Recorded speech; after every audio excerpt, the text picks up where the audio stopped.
जल की राशि, इससे बड़ा जलाशय क्या हो सकता है?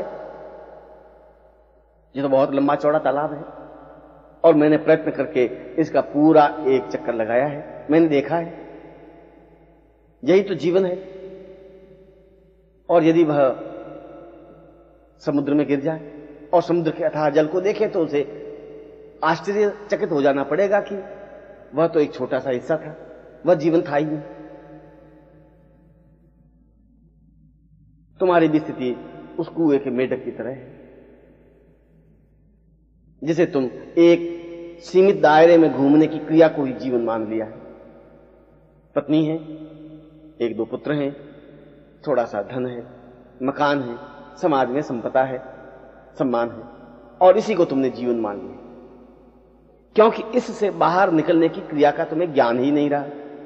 कभी बाहर गए ही नहीं, कभी देखा ही नहीं कि इससे बड़ा भी कोई एक परिवेश है, एक स्थान है। और जब तुम वहां जाओगे तो तुम्हें देखोगे कि तुम जो जीवन जी रहे थे, तुम जिस घेरे में आबद्ध थे, वह तो एक बहुत छोटा सा हिस्सा है जिसमें कोई आनंद नहीं है। वह तो एक व्यवस्था है, एक मजबूरी है। समाज में जिंदा रहना तुम्हारी मजबूरी है, परिवार का पालन पोषण करना तुम्हारी मजबूरी है। समाज तुम्हारे साथ या परिवार तुम्हारे साथ नहीं चल सकता। परिवार का कोई सहयोग तुम्हारे जीवन में नहीं मिलेगा।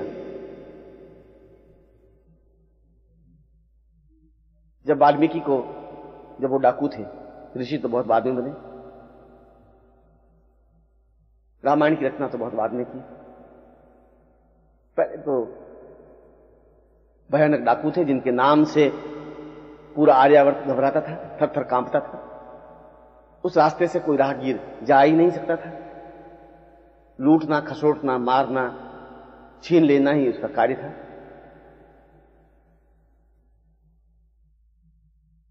और एक बार नारद उसके हाथ में पड़ गए। नारद तो वीणा बजाते हुए नारायण नारायण करते हुए चले जा रहे थे और डाकू वाल्मीकि ने उनको पकड़ लिया। सुबह से कोई शिकार मिला ही नहीं था। बड़ी मुश्किल से यह आदमी नजर आया था। उसने उसकी वीणा छीन ली। नारद ने कहा, तुम क्या कर रहे हो? इस वीणा से क्या होगा? उसने कहा कि कोई मिला ही नहीं, और जब तक मैं दिन में लूट खसोट नहीं लूं तब तक भोजन करता ही नहीं। कोई कार्य करता हूं तो भोजन करता हूं। तुम पहले व्यक्ति मिले, दोपहर हो गई। ये वीणा बेच करके कुछ तो धन मिल ही जाएगा, और तुम्हारे कपड़े भी खोलो, ये कपड़े भी मैं बाजार में बेच दूं। नारद ने कहा कि है तो यह पाप, यह तो अधर्म है। किसी साधु को, किसी सन्यासी को, किसी सामाजिक व्यक्ति को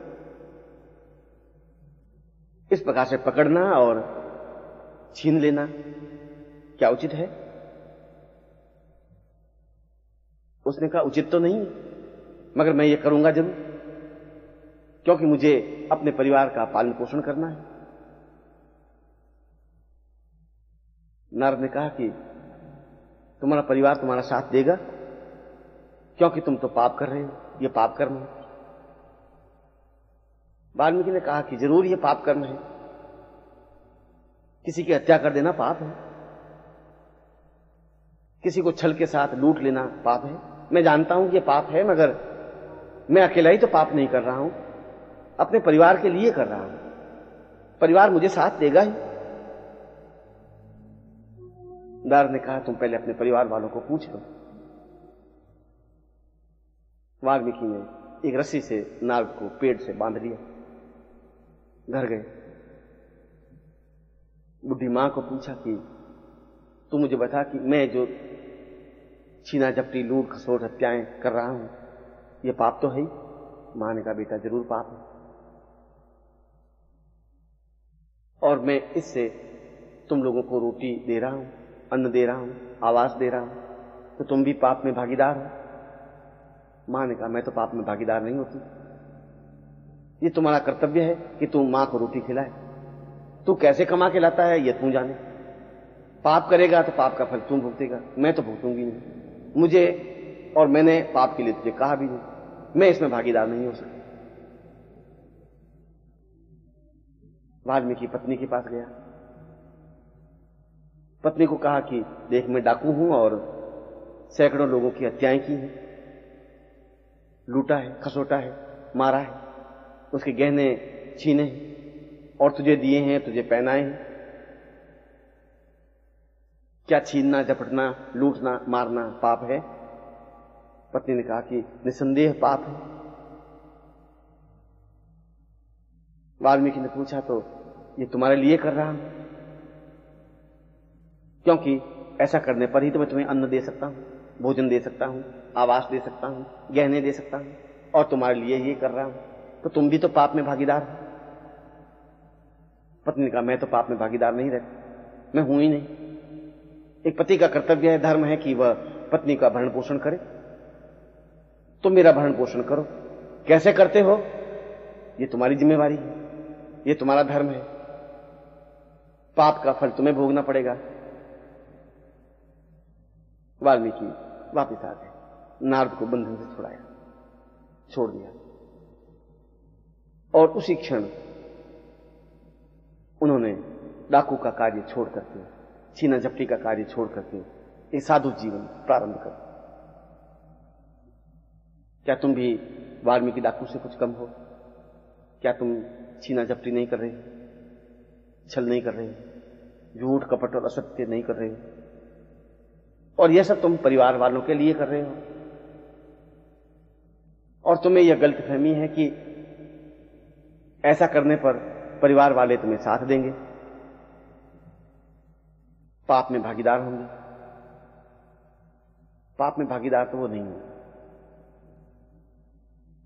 असत्य और अधर्म में तुम्हारे भागीदार नहीं है। तुम्हें अकेले ही यह पाप भोगना पड़ेगा, तुम खुद ही इसके जिम्मेवार हो।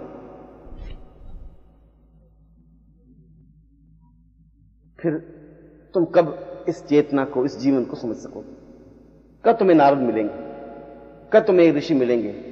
कब तुम्हें समझा सकेंगे कि यह जीवन नहीं है जो तुम कर रहे हो? परिवार का पालन पोषण करना तुम्हारा कर्तव्य और धर्म है, मगर यह परिवार के लिए कर रहे हो। तुम अपने लिए क्या कर रहे हो, कब कर रहे हो, कैसे कर रहे हो? और जब तक तुम ऐसा करोगे नहीं, तब तक जीवन में तुम्हें कुछ मिलेगा भी नहीं, तब तक जीवन का अर्थ समझोगे ही नहीं। जरूरत तो तुम्हें यह है कि तुम्हें कोई ऋषि मिले, कोई नारद मिले, कोई गुरु मिले जो तुम्हें समझा सके, जो तुम्हें चेतना दे सके, जो तुम्हारे हृदय पर प्रहार कर सके, जो तुम्हें सीने के बल पर ज्ञान दे सके कि यह सब कुछ बेकार है। जिस रास्ते पर चल रहे हो, इस रास्ते से तो शमशान की यात्रा ही संभव हो सकेगी। यह तो कफन ओढ़कर शमशान में सोने की साधना है, प्रयोग है, जीवन है। इसमें कुछ पाना है ही नहीं, खोना ही खोना है। और तुम कुछ प्राप्त नहीं कर रहे हो, क्योंकि जो कुछ तुमने प्राप्त किया है, ये मकान, ये धन, ये चांदी के चंद टुकड़े, ये कागज के नोट, ये पत्नी, ये पुत्र, ये तो मृत्यु के समय पीछे खड़े रह जाएंगे। कोई तुम्हारे साथ चलेगा ही नहीं, तुम्हारे साथ इनकी यात्रा नहीं है। और जो तुम्हारे साथ नहीं है वो तुम्हारे सहयोगी नहीं है। साथ तो तुम्हारा जीवन चलेगा, तुम्हारी प्राण चेतना चलेगी।